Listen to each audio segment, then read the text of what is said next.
Okay, we'll give it We're live. a few seconds just to make sure. Okay. Meeting of the Somerville Planning Board, June 14th, 2023, will please come to order.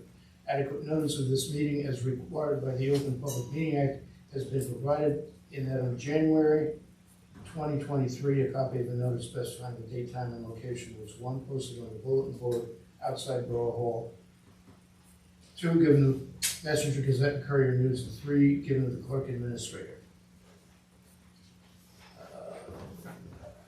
Roll call. Chairman Nevada, Here. Mr. Brzezinski, Mayor Sullivan. Here. Councilman Grimm, Here. Ms. Adair, Mr. Akins, Mr. Kraska, Mr. Gresties, Here. Mr. Cleveland, Here. Mr. Addicks, Here. Ms. Warner. Okay, pledge allegiance to the flag of the United States of America and to the republic for which it stands, one nation, under God, indivisible, with liberty and justice for all.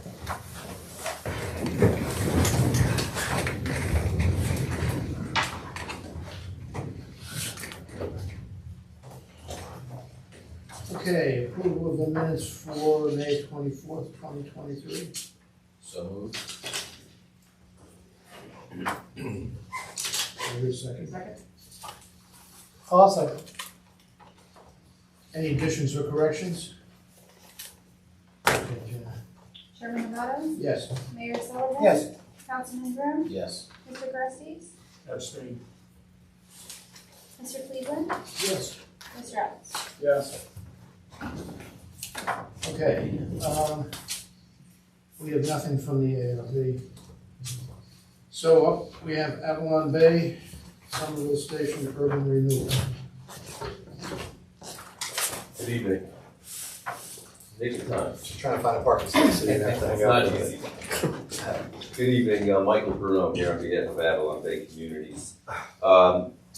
Request to amend what was previously approved as retail space in the, I guess it's the south-west corner of Building A, which is the plaza building on the south side of the train station where you enter the train station. Previously, it was contemplated to be approximately 1,400 square feet of retail space there. Avalon would now like to do a shared office arrangement. It's a permitted use in your plan. In the redevelopment agreement, it was contemplated retail/commercial. We think it's conforming, but we certainly understand there was concerns about maybe the parking spaces out front, and the board wanted to hear from Avalon this evening, so we're pleased to be here this evening to present this. We have a couple of exhibits just to demonstrate where we're at. Okay, before we get going there, Mike, let's mark as Exhibit A1 the letter that was submitted by the applicant requesting this meeting tonight in connection with the presentation. Also A2 will be the notice of publication, and then we'll just mark as PB1 CHA's review letter dated June 13, 2023.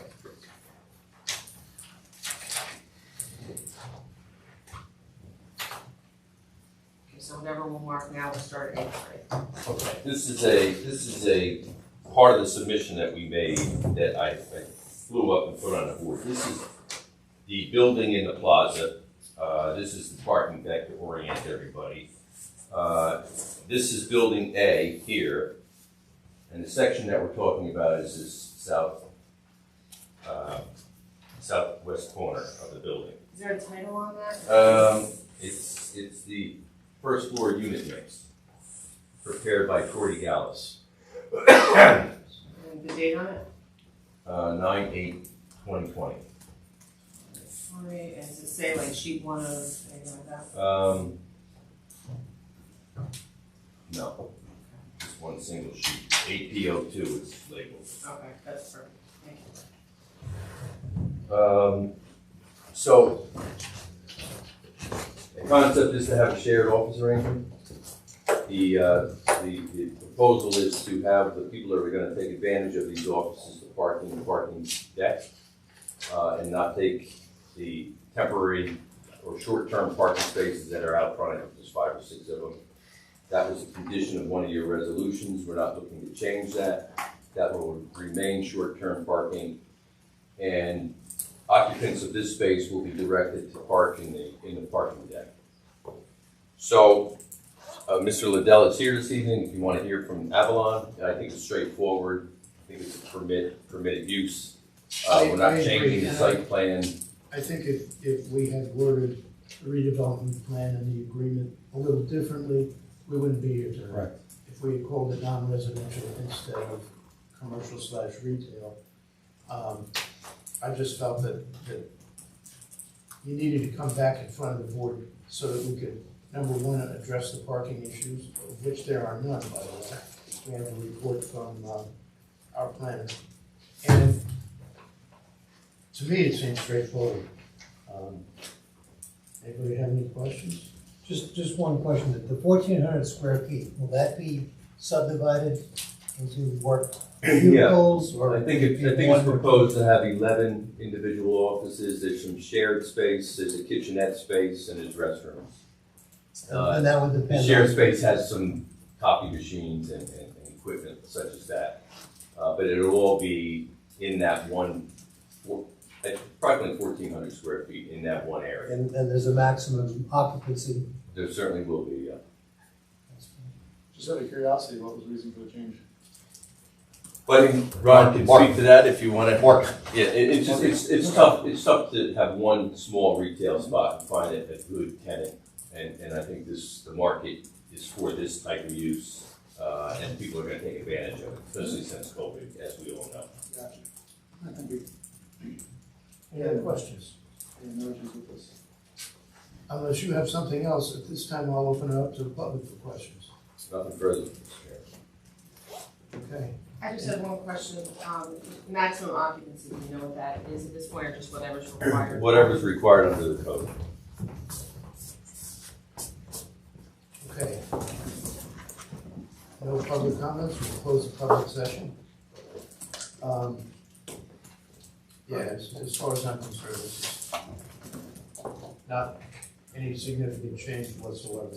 And just to place on the record, the letter that the chairman talked about from CHA dated June 13th does talk about the fact that there are the same parking requirements for the original approved retail spaces there would be for this shared office space. Okay. So I think really the only thing the board's looking at is this change, and then presumably the applicant would be amending whatever site plan might be required to reflect the internal changes. Yeah, I think it's the building plan. I do have a question on signage on the windows or the doorway. Is that all gonna come back to us, or is it gonna be similar to what the other? I think it's similar with just a different use on it now.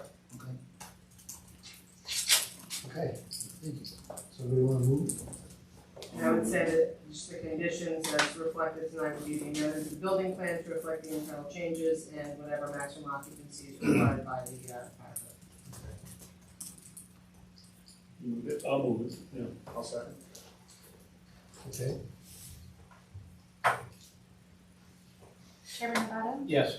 Mayor Sullivan. Yes. Councilman Broom, Yes. Mr. Prestes, Yes. Mr. Cleveland, Yes. Mr. Adams.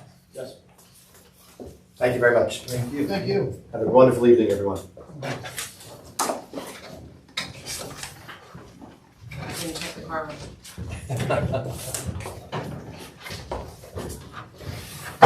Mike, is that the shortest you've ever had in front of this board? 100%, probably in front of any board. Have a great evening.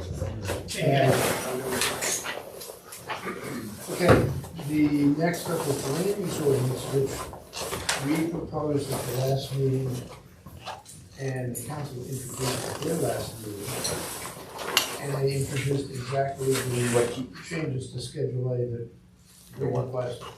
So the footnote on Schedule A requiring residential use be on the second floor of the mixed-use building has been removed. So a mixed-use building, you see a difference whether the residential is up or down. It also allows for continuing use there, and those changes we made to Schedule A. I don't know that it warrants any discussion here other than thank you for changing based on our request. And we should put on the record, Mike, from a planning perspective, is this substantially consistent with the borough's master plan? Yes. And unless the board has any recommendations, the motion is second to deem it consistent with the master plan without recommendations, send it back to council. Good. I don't have any items not on today's agenda. We just need a motion and second to find it not substantially inconsistent with the master plan and not to make any recommendations back to council. Then we just need a vote. Okay. And open it up. We don't really have to, but We have public here, let's see if it's. So we need a roll call, right? when they go, open it up to the public, see if the public has any. No public comment? Yes, sir. Name and address, please. Rich O'Neill, 124 Westwood Street. This is long overdue. It's a good move. POR was great then, it's not great now.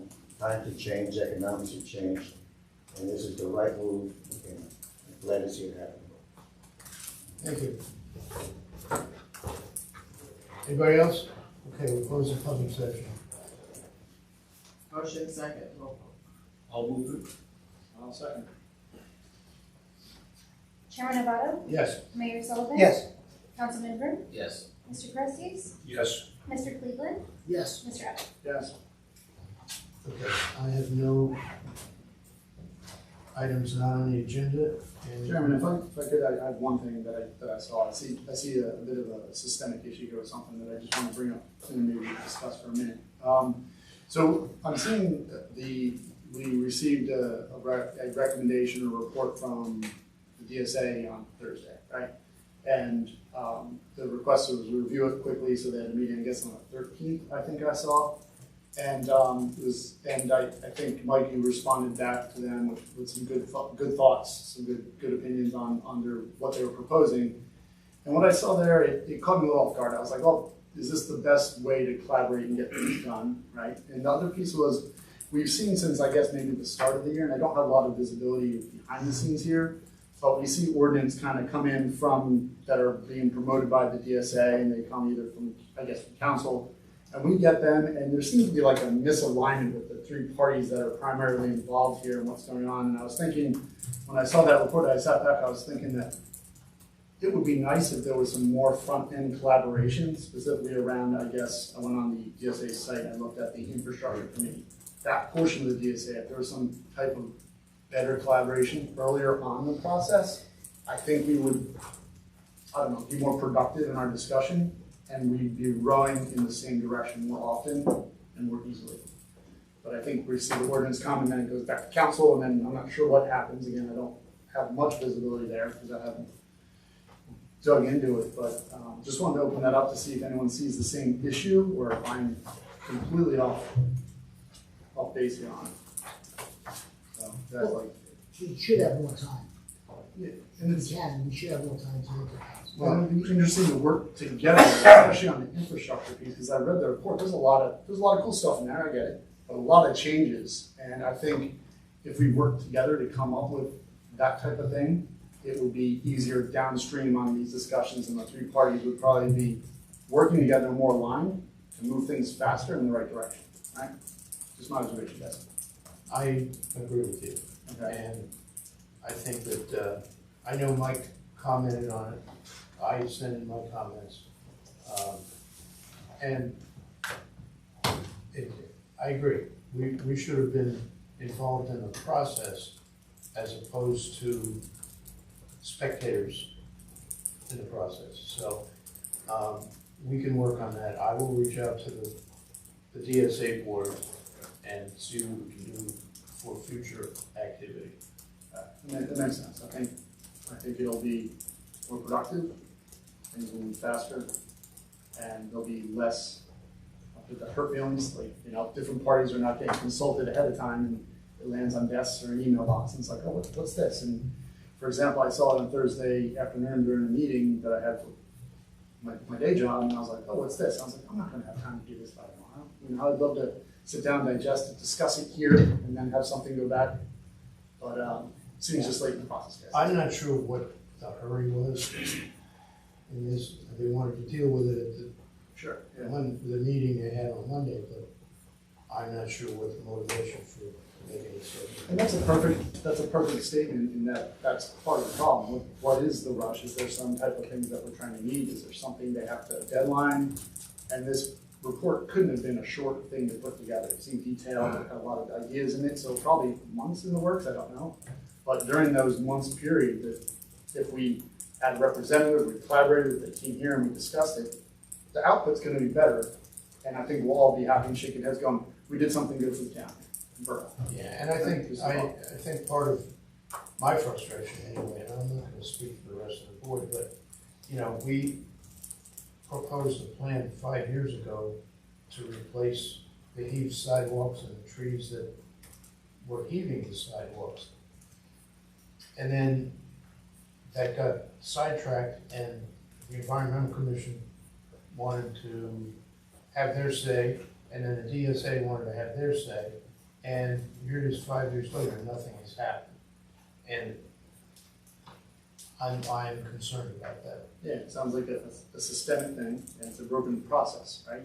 We're moving along this process, and we're having different stakeholders weighing at different points, when maybe some discussions and collaboration will allow us to kind of come out of those and reduce the process and the steps and the spin. Yeah. You know, so anyway, just my thoughts I wanted to share, because that Thursday night I was like, what's this? Oh, again? So, guys, hopefully all's in good ears. My thoughts there. Okay, thanks, Chris. At this point, I'll open the meeting up to the public for comment on anything that was not discussed during the meeting.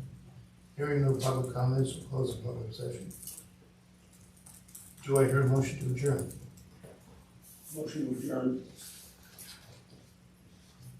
Second. All those in favor, signify by saying aye. Aye. Opposed?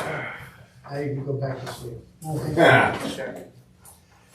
Thank you, Jim.